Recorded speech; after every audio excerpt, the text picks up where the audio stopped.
So we'll call Detective Nicosia. Detective Nicosia, And maybe he be excused from his subpoena, Your Honor. any objection? No objection. You're excused, officer, thank you.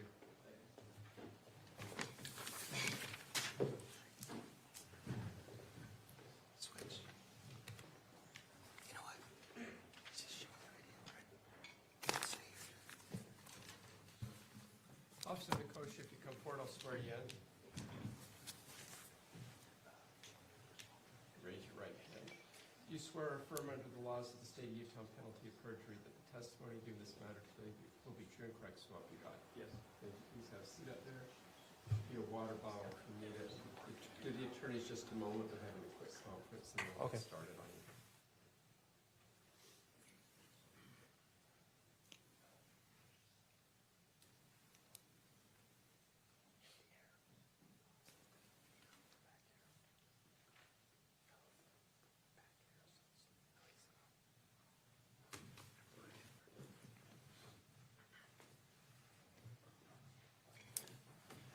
Detective Nicosia, would you please state your full name and spell your last? Wyatt, Nicosia, Nicosia. And Detective Nicosia, where are you currently employed? With the American Fork Police Department. And how long have you been with them?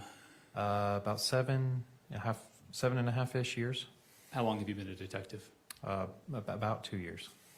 In order to become an officer, did you go through post? Yes. And when did you do that? Probably 7 years ago. Yeah, 7-ish years ago. And did you do any sort of particularized training to become a detective? Just in and outs of patrol work. Yeah. More experience-based? Yeah. Okay. What were your duties on July 12th of 2024? At the time I was called out and was asked to help with the investigation of this case. Okay. And what were your overall duties? Were you on patrol then? Were you a detective? I was in investigations as a detective. Okay.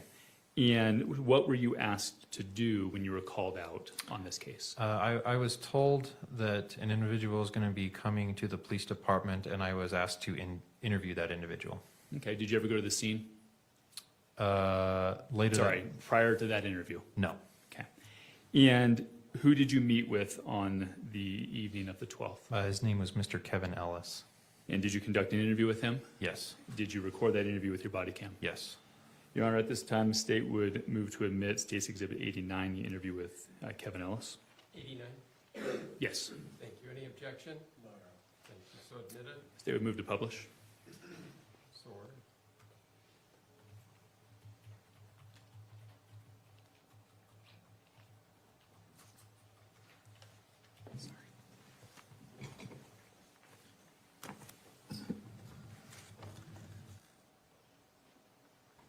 If we could pause that there for a second. I said the evening of the 12th. It looks like it might have been the early morning hours of the 13th. Is that?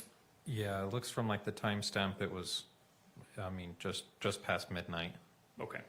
And who's that individual in front of you? At the time, that was Mr. Kevin Ellis's attorney. I believe his name was Richard Bernard. Okay, thank you. Go ahead.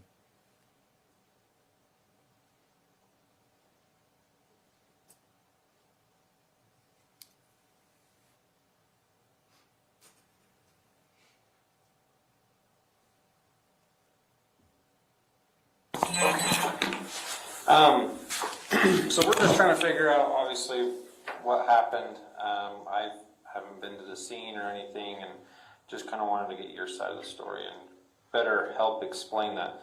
Obviously, you're here at the police department, so you're kind of being detained at the time as we're questioning and everything. So I just want to make sure you're aware of your rights. Obviously, your lawyer's already here, and he's present with you, but I just want to make sure we got all of our bases covered. So I'm just going to read this. Doesn't mean you're under arrest or anything, just means you're aware of your rights, okay?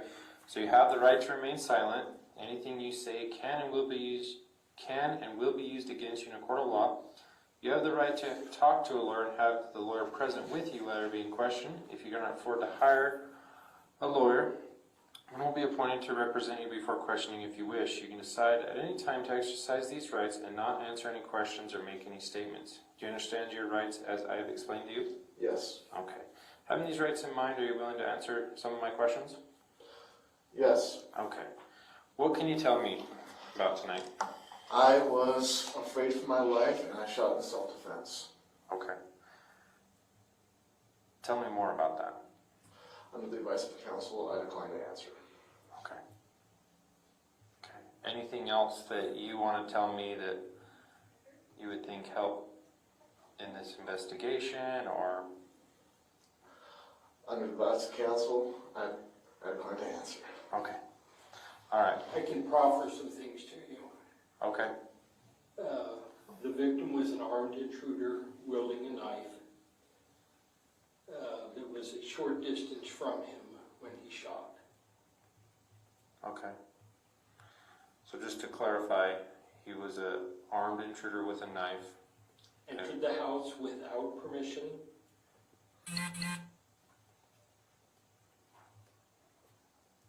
Took him and Tracey by surprise. Was clearly agitated. Was wielding a knife, and that's at the point at which he, and was to the wall, you said? Was afraid for his life and shot in self-defense. Okay. And so who is, maybe some background to this, not about what happened, but who is this gentleman to you? It's his sister's husband. Okay. They have been, he and she live in California. They're having marital difficulty. Tracey invited her daughter to come to her house and have a reprieve, get away. How long had she been there? 3 weeks. The husband was making demands that she come home. Instead, drove out to California to pick her up and take her back. And that's, So Tracy's the mom, right? Tracey's the mom. What's her Okay. sister's name? Katie, Okay. Catherine. Catherine. So sorry, just to clarify, Tracy drove out to California to pick up Catherine? It doesn't misspeak. It was Matt drove to Utah. Matt is the victim. Matt is the deceased, correct? Okay. So Matt drove here to pick up Katie. Is that Correct. correct? Okay, and then he showed up unannounced? Picking her up is a polite way of saying it. Okay, His intent was to take her back. okay. Period. And, He showed up, entered without knocking, without ringing the doorbell, had never been to the house before, and so was essentially an armed intruder at that point. okay. And then did he have, when he entered the home, did he have the knife in hand, or did he pull the knife out when he was in the home? Go ahead and answer that. Under the advice of... No, go ahead, you can answer. Okay, I didn't see him pull it out, so I'm assuming he had it in hand. Okay. Do you know what type of knife it was or anything like that? Okay. No idea. But you knew, is it Mike? Matt. Matt. Sorry, there's so many names. I'm not good with names. It's late at night. That's all right. You would be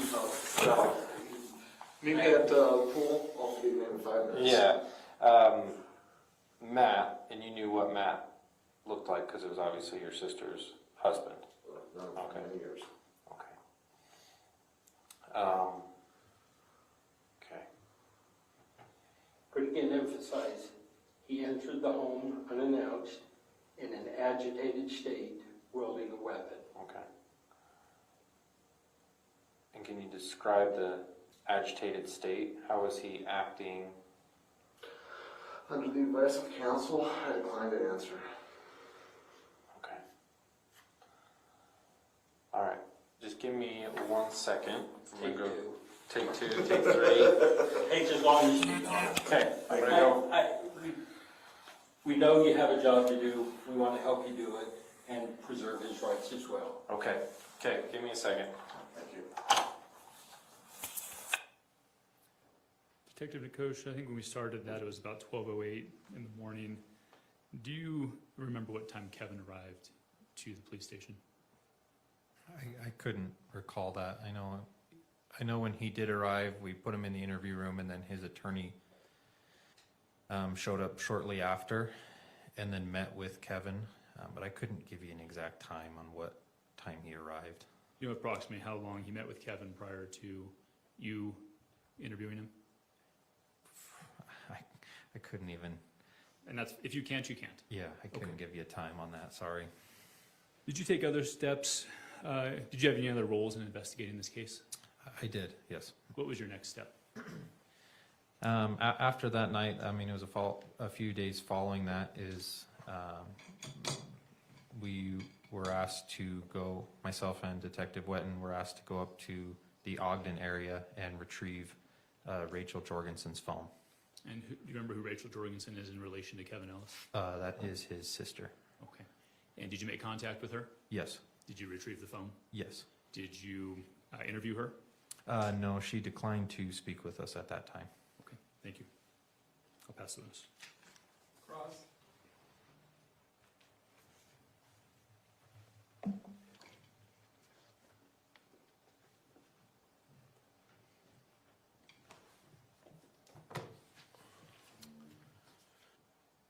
Just to be clear, Officer Nicosia. Okay. When we saw the body cam just a moment ago, you were following the attorney, Richard Bernard, correct? That is correct. So had Mr. Bernard already met with Kevin at that point in time? I don't recall if he, I believe so, he had met with her, or sorry, him. But I don't know why or who he was talking to from there. Okay. And so you read him his Miranda rights. Correct.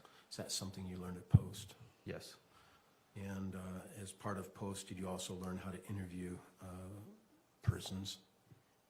Yeah, to an extent, the basic interviewing process, yeah. Yeah, and you've done retraining as you've been an officer on how to interview both suspects and witnesses, right? I don't know if it was, I don't know if there's any formal training that I can recall. It's just kind of more on the job experience and everything. Do you take continuing education in your work? Yeah. And do you ever have continuing education requirements, like so many hours per year or every other year? Yeah. And what are those requirements? From my understanding, we have to do about 40 hours every year, and then a certain amount of hours, I know we have to do like defensive tactics and arrest control and different types of topics every year. But I couldn't tell you the exact hours of those requirements. Sure. But I know it's at least 40 hours every year. And you've been an officer for 7.5 years. Yes. 40 hours is a lot. Mhm. That's a lot of hours. And so you do get frequent training, is that right? Yes. And during those 7 years, 40 hours a year, do you recall ever having any training on how to properly interview a witness or suspect? At that time, I don't recall if I'd been through the training or not, but I mean, we did, like I've been through like the FIT training, which is like the interviews with children and everything like that. But I don't know if, I can't recall if that was before or after this case, Okay, to be honest. all right. But you did follow the protocol of reading Miranda rights, Yes. right? And as part of your process in this, you also had an opportunity to write a report.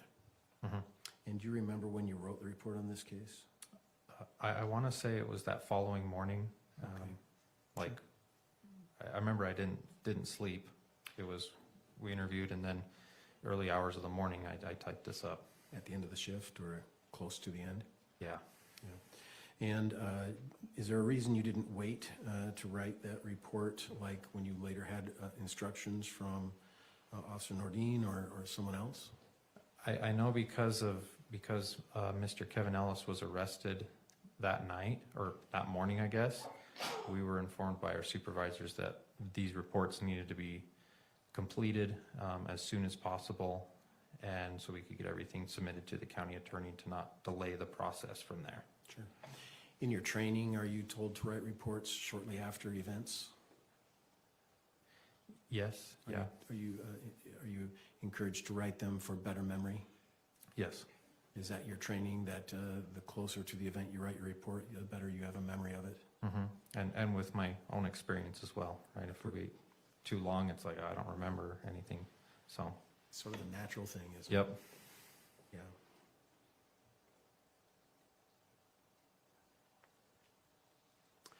And you obtained, some while later, a phone record of a family member of the involved parties of this case, right? That is correct, yeah. I have no further questions. Thank you. Thank you. Redirect?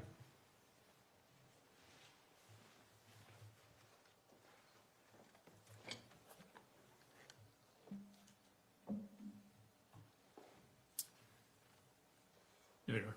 Thank you. Can this officer be excused? Please, and if you could be released from subpoena. Okay. Thank you, officer.